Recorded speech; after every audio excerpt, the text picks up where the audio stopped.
안녕하세요. 오늘은 열왕기하 5장에서 7장까지를 좀 깊이 들여다보려고 하는데요. 이 말씀을 통해서 우리의 생각을 완전히 뛰어넘는 그야말로 놀라운 방식으로 일하시는 하나님을 만나보려고 합니다. 가끔은 왜 이렇게 하시지? 싶을 때가 있잖아요.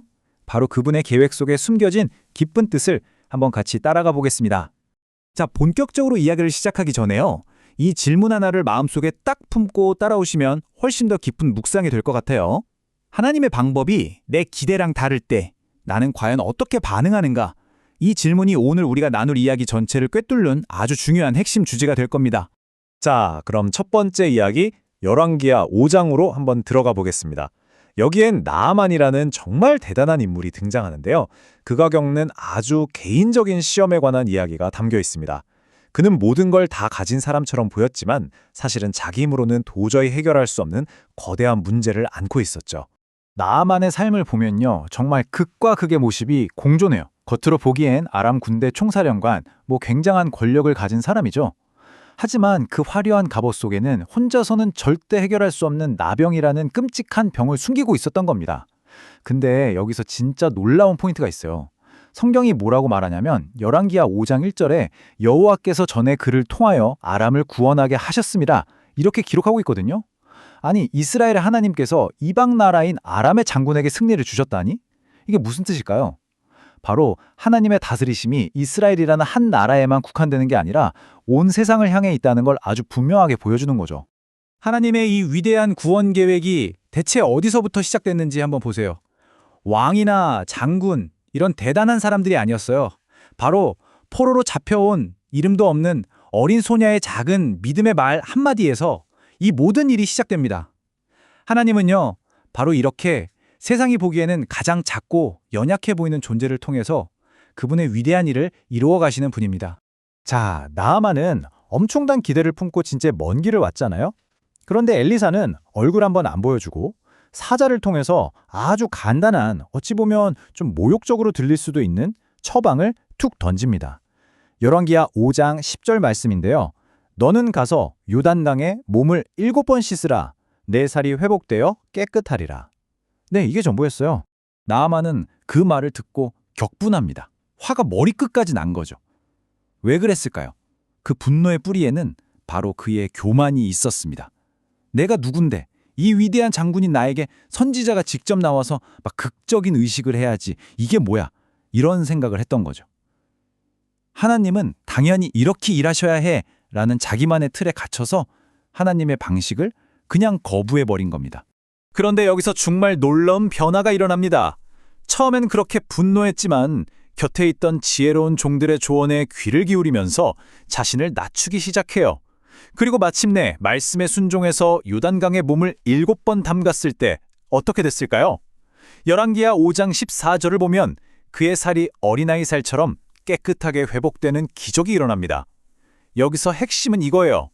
내 생각을 내려놓는 겸손, 그리고 아주 단순한 순종, 이것이 바로 하나님의 은혜를 경험하는 열쇠였다는 거죠. 이 경험은 단순히 병만 고친 게 아니었어요. 그의 영혼을 완전히 뒤바꿔 놓았습니다. 나아만의 이 강력한 신앙 고백을 한번 들어보세요. 내가 이제 이스라엘 외에는 온 천하에 신이 없는 줄을 아나이다. 열왕기하 5장 15절의 말씀인데 그는 이제 이스라엘의 하나님만이 온 세상의 유일한 창조주이심을 온몸으로 온 영혼으로 알게 된 겁니다. 좋습니다. 이제 열왕기하 6장으로 넘어가 볼게요. 여기서는요, 하나님의 일하심이 나아만이라는 한 사람을 넘어서 이스라엘이라는 나라 전체로 그 스케일이 확 커지는 걸 볼 수 있을 겁니다.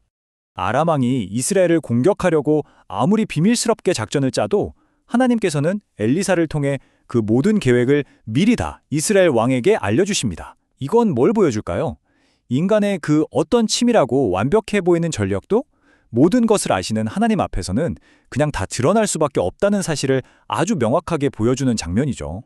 결국 아람 왕은 이 문제의 근원은 엘리사다 라고 생각하고 그를 잡으려고 대규모 군대를 보냅니다. 아침에 눈을 떠보니 성이 온통 적군에게 포위된 걸 본 엘리사의 사환은 그냥 공포에 질려서 외치죠. 아, 내 주여, 우리가 어찌하리이까? 열왕기하 6장 15절에 나오는 이 외침은요, 눈앞에 닥친 압도적인 위협 앞에서 어쩔 줄 몰라 하는 바로 우리의 연약한 모습을 그대로 보여주는 것 같아요. 하지만 엘리사의 반응은 완전히 달랐습니다. 그는 조금도 흔들리지 않고 믿음으로 가득 찬 대답을 하죠. 열왕기하 6장 16절 말씀인데요. 두려워하지 말라. 우리와 함께한 자가 그들과 함께한 자보다 많으니라. 이 말은요, 지금 우리 눈에 보이는 이 현실 너머에 보이지 않는 하나님의 군대가 함께하는 더 큰 영적인 실제가 존재한다는 것을 선포하는 겁니다. 그리고 엘리사가 기도합니다. 그의 눈을 열어서 보게 하옵소서. 바로 그 순간 사환의 영적인 눈이 활짝 열리죠. 그가 본 게 뭘까요? 바로 산에 가득해서 엘리사를 지키고 있는 하나님의 군대, 불말과 불병거였습니다. 이 장면은 우리에게 믿음이 무엇인지 아주 강렬하게 보여줍니다. 믿음이란 눈앞의 위협보다 비교도 안 될 만큼 훨씬 더 큰 보이지 않는 하나님의 보호하심을 볼 수 있는 바로 그 영적인 시선이라는 거죠. 자, 이제 이야기의 클라이맥스 열왕기하 7장으로 가보겠습니다. 포위된 사마리아 성 안에서 정말 인간적인 모든 희망이 다 끊어진 가장 끔찍하고 절망적인 상황이 펼쳐집니다. 당시 상황이 얼마나 끔찍했는지 이 기록을 보면 알 수 있어요. 굶주림이 너무 심해서 도저히 음식이라고 할 수도 없는 것들이 상상도 못할 가격에 거래됐습니다. 심지어 열왕기하 6장 28절과 29절을 보면 차마 입에 담기조차 힘든 비극까지 벌어질 정도였죠. 정말 최악의 상황이었습니다. 바로 이 모든 희망이 사라진 최악의 절망 속에서 엘리사는 도저히 불가능해 보이는 하나님의 약속을 선포합니다. 열왕기하 7장 1절 말씀인데요. 내일 이맘때에면 모든 것이 풍족해질 것이다. 아니, 단 하루 만에 완전한 풍요가 찾아올 거라는 인간의 그 어떤 상식과 논리로는 도저히 설명할 수 없는 약속이었습니다. 이 엄청난 약속 앞에서 딱 두 가지 반응이 나타나요. 한쪽은 권력의 중심에 있던 왕의 장관인데 하나님이 하늘의 창을 내신들 그런 일이 일어나겠냐며 하나님의 능력을 비웃고 조롱하죠. 반면에 다른 한쪽에는 성문 밖에서 죽어가던 4명의 나병원자들이 있었습니다. 이들은 어차피 앉아서 죽나 가서 죽나 마찬가지다. 한번 가보자 하는 마음으로 아주 작은 가능성을 붙들고 아람 진영으로 발걸음을 옮깁니다. 그리고 정말 믿을 수 없는 기적이 일어납니다. 하나님의 구원은요, 칼과 창으로 이루어진 게 아니었어요. 열왕기하 7장 6절을 보면 하나님께서 아람 군대의 귀에 거대한 군대가 쳐들어오는 소리를 듣게 하셨다고 되어 있어요. 그 소리에 공포에 질린 아람 군대가 모든 걸 버리고 도망쳐 버린 거죠. 나병 환자들이 도착했을 땐 진영은 텅 비어 있었고 엄청난 양의 식량과 재물만 남아 있었던 겁니다. 여기서 잠깐 하나님의 약속을 비웃었던 그 장관에게 엘리사가 했던 경고를 다시 한번 떠올려 볼 필요가 있어요. 열왕기하 7장 2절이죠. 너는 내 눈으로 똑똑히 보게 될 거다. 하지만 그것을 먹지는 못할 것이다. 기적은 목격하지만 그 축복의 자리에는 결코 참여하지 못할 것이라는 정말 무서운 선포였죠. 결국 모든 예언은 말씀 그대로 단 하나도 틀림없이 정확하게 이루어집니다. 성은 구원받았고 식량 가격은 엘리사가 예언했던 그대로 폭락했죠.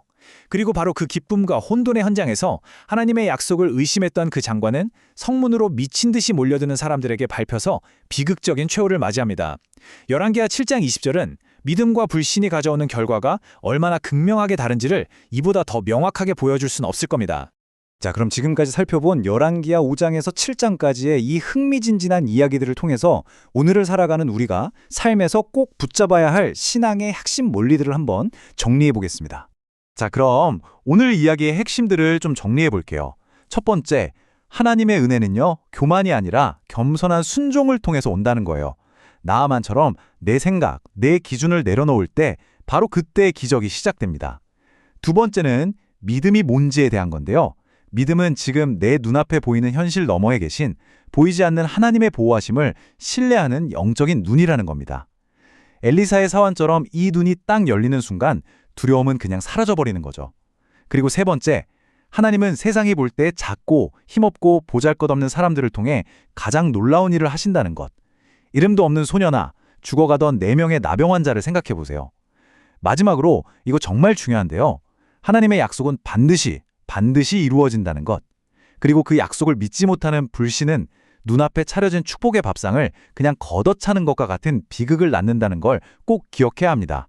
오늘 내용을 마무리하면서 이 질문을 스스로에게 한번 던져보면 좋겠습니다. 혹시 바로 지금 내 삶 속에서 내 생각과 내 기대를 완전히 벗어나는 방식으로 일하고 계신 하나님의 손길을 느끼고 있지는 않으신가요? 나아만처럼, 에리사의 사환처럼, 그리고 사마리아 성의 사람들처럼 우리의 이해를 뛰어넘는 그분의 계획 앞에서 우리가 과연 어떤 믿음의 반응을 보일 것인지 깊이 묵상하는 은혜가 있기를 소망합니다.